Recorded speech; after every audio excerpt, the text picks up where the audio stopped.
is 2 Chronicles 7, verses 13 and 14, referring to the current COVID pandemic.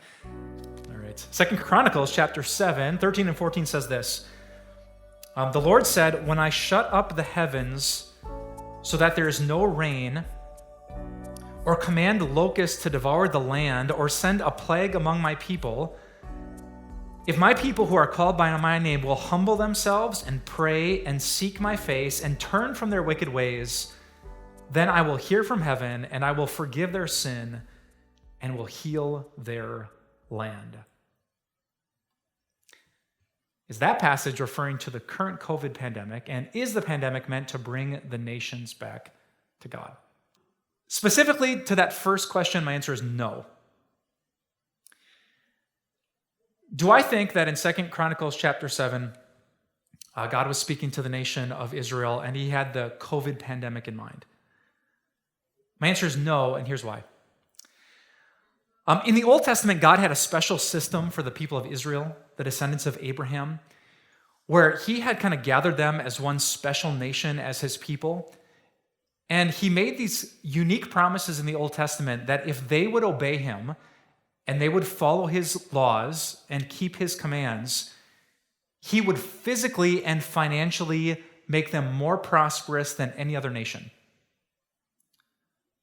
He had promised, if you obey me, I'm going to make sure it rains, the harvest is great, you're going to get pregnant when you want to, you're not going to miscarry, like you will just be above all the other nations. And when they see, like, why are your crops better than our crops? And why are your families healthier than our families? You're going to tell them, because we worship the one true God, the God of Abraham, Isaac, and Jacob. So God attached this really unique blessing to be like a magnet for all the nations, but he has not repeated that same blessing for Christians in the modern age. So, do faithful Christians sometimes get sick? Do faithful Christian women sometimes miscarry? Do faithful Christians sometimes not have success in school or in business? Yes. God has not promised outward physical prosperity to his New Testament people. So do I think that that passage, which was connected to Old Testament Israel, is connected to the current COVID pandemic? My answer is no. Second question, is the pandemic meant to bring the nations back to God? My answer is for sure. C.S. Lewis, who was a famous Christian from about 50 or 75 years ago, he once said that pain is a megaphone to bring people back to God.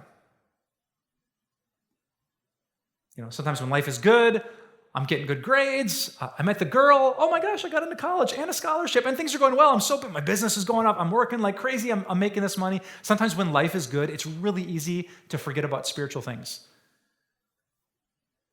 So God often allows, even sends, difficult times in life so we learn to think about the things that matter, the things that last forever. Am I prepared to rejoice if I'm broke and my sports league is closed and school isn't what I want it to be? Would I seek God with my whole heart if, he lets me get sick? If this year is the year that I die, am I ready for that? So does God use all pain and suffering, and specifically this pain and suffering, to bring people back to God?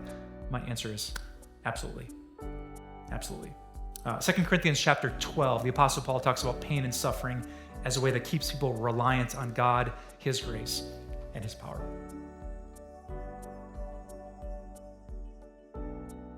Hey everyone, Pastor Mike here with Time of Grace. Thank you so much for checking out our podcast, and we'd love for this podcast to be a blessing to you in the days to come.